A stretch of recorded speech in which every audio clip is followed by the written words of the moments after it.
Assalamualaikum warahmatullahi wabarakatuh. Bertemu lagi pada praktikum daring teknologi bioproses. Pada kesempatan ini kita akan praktikum pembuatan yogurt. Nah, tujuan instruksional khusus dari praktikum ini ya diharapkan mahasiswa mampu mengetahui pembuatan yogurt, kemudian membuat yogurt dengan baik dan benar, kemudian menjelaskan prinsip-prinsip pembuatan yogurt, menilai kualitas yogurt yang dihasilkan dan membandingkan dengan yogurt yang ada di pasaran. Dasar teori, yogurt merupakan produk minuman yang dibuat dari susu sapi dengan cara fermentasi bakteri asam laktat. Di sini proses fermentasi yogurt harus dalam keadaan terkontrol karena yang digunakan adalah bakteri tertentu. Adanya proses fermentasi ini akan menghasilkan produk susu dengan konsistensi yang kental, kemudian flavor dan aroma yang asam dan khas bervariasi tergantung dari asal yogurt dibuat atau tergantung dari jenis bakteri asam laktat yang digunakan. Biasanya yogurt ini bisa digunakan sebagai dessert atau breakfast ya.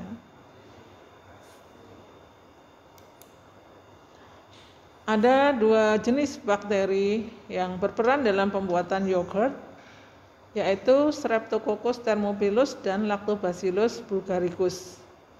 Walaupun ada beberapa jenis produk fermentasi susu seperti kefir, ya, komis, ya, itu menggunakan jenis bakteri yang berbeda. Tapi untuk yogurt biasanya menggunakan Streptococcus thermophilus dan Lactobacillus bulgaricus.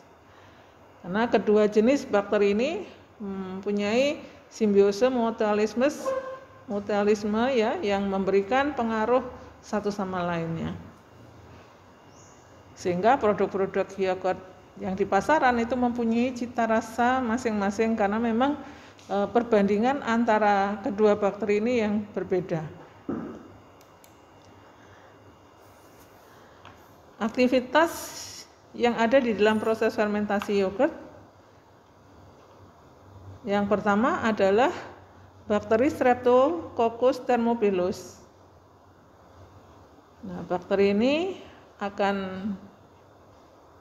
memulai proses fermentasi yogurt, kemudian dia akan menghasilkan asam yang menyebabkan pH turun dari pH netral produk susu sampai mencapai pH 5,5. Dalam proses fermentasi tersebut, beberapa enzim proteolitik dari bakteri ini akan memecah protein susu menjadi senyawa peptida. Nah, kemudian senyawa-senyawa peptida tersebut digunakan oleh pertumbuhan Lactobacillus bulgaricus. Nah, Lactobacillus bulgaricus ini yang memecah laktosa menjadi asam laktat. Tentunya juga menggunakan peptida yang dipecah oleh Streptococcus thermophilus. Ini reaksinya yaitu laktosa. Laktosa merupakan disakarida ya. Merupakan disakarida antara glukosa dan galaktosa. Laktosa ini akan terurai menjadi glukosa dan galaktosa. Kemudian galaktosa dan glukosa masing-masing akan terurai dengan mekanismenya sendiri, menghasilkan asam pirufat. Kemudian asam pirufat masuk ke dalam siklus Krebs dan akan menghasilkan asam laktat, CO2 dan H2O. Karena Lactobacillus bulgaricus ini merupakan bakteri homofermentatif. Ya.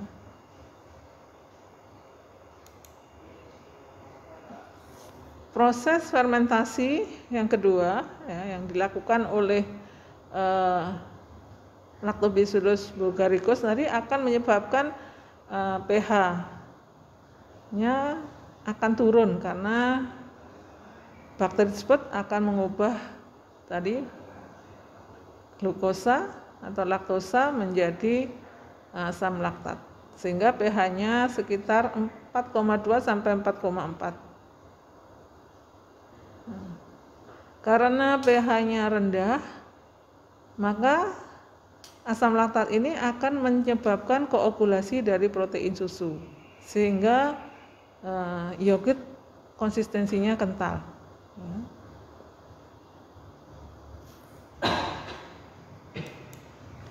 Keberhasilan dalam pembuatan yogurt ini merupakan perbandingan dari kedua jenis bakteri tersebut, yaitu Streptococcus thermophilus dan Lactobacillus bulgaricus.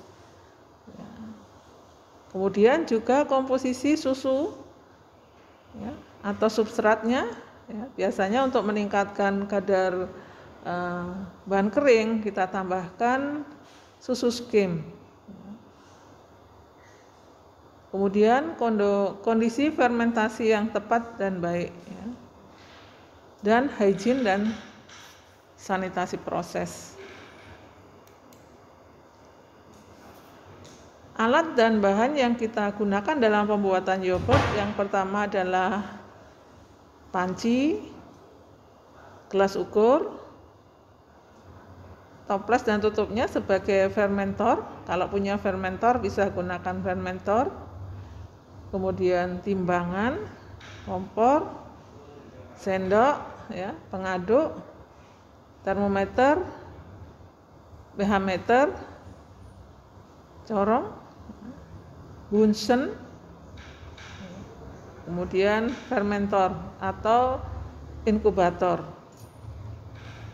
Bahan yang digunakan adalah susu segar, susu skim, bubuk, gula, kultur bakteri yogurt, cup plastik atau stoples ya. Dan esen atau kita tambahkan juga selai ya. Nanti kita buat yogurt ya. Ada dua model, yogurt stirrer dan yogurt set ya. Kita buat yogurt set ya. Kalau yogurt stirrer harus menggunakan fermentor. Nah, harus diaduk terus. Ini proses pembuatan yogurt. Yang pertama adalah susu segar. Susu segar ini Anda amati ya, organoleptik ya, kemudian cek pH juga. Warna, bau ya, rasa, pH ya, cek pH.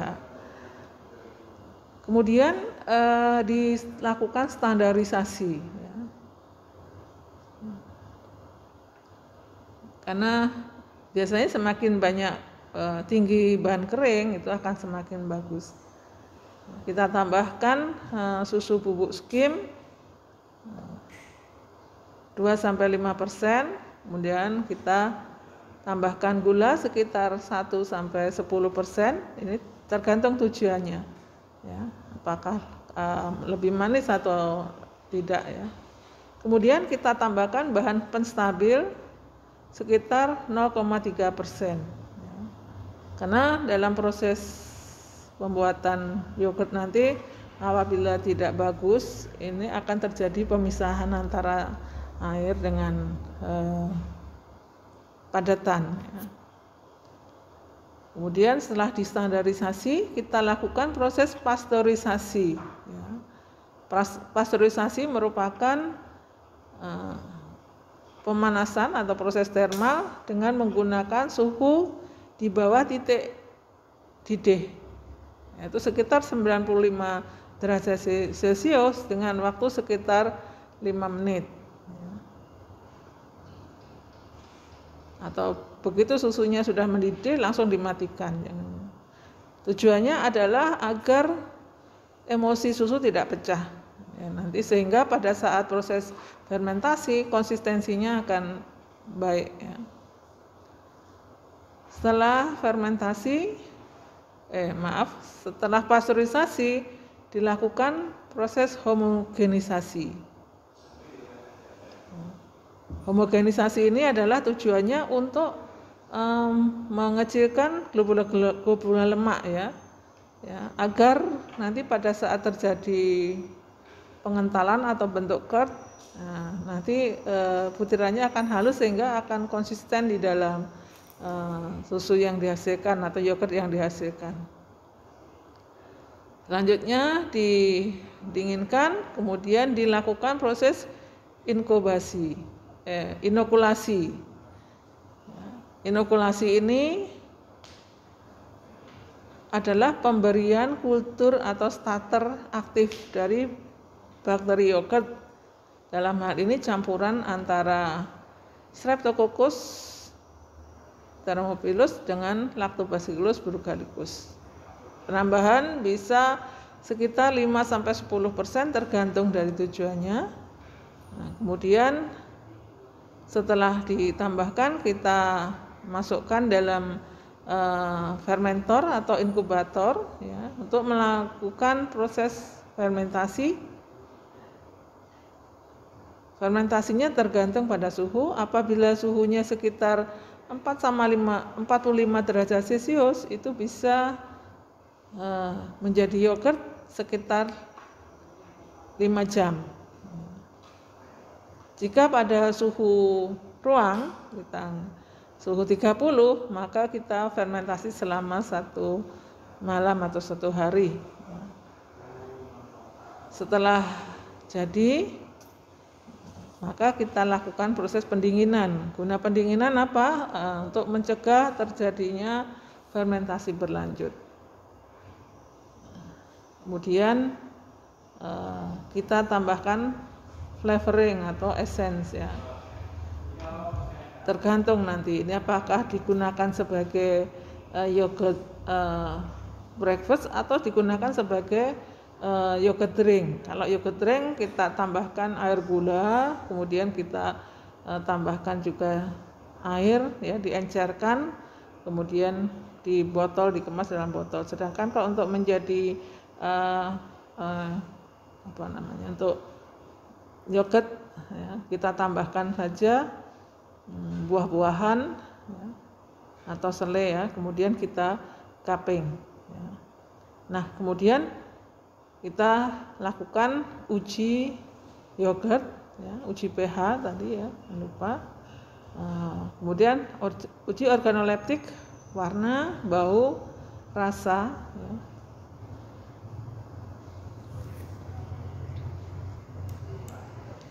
Ini adalah lembar pengamatan bahan baku ya, tadi susu segar, kemudian dan yogurt setelah difermentasi. Nanti hasil pengamatan Anda masukkan ke dalam lembar pengamatan, kemudian datanya dibahas dan dibuat laporan. Seperti biasanya, yaitu laporannya pendahuluan, tujuan praktek, data pengamatan, interpretasi data, kesimpulan, dan daftar pustaka. Waktu pengumpulan maksimal 1 minggu setelah pengamatan. Demikianlah pengarahan praktikum proses pembuatan yogurt. Untuk selanjutnya kita akan melakukan praktikum secara bersama-sama. Saya akhiri dulu dengan bacaan hamdalah. Alhamdulillah, wabillahi taufik wal hidayah. Wassalamualaikum warahmatullahi wabarakatuh.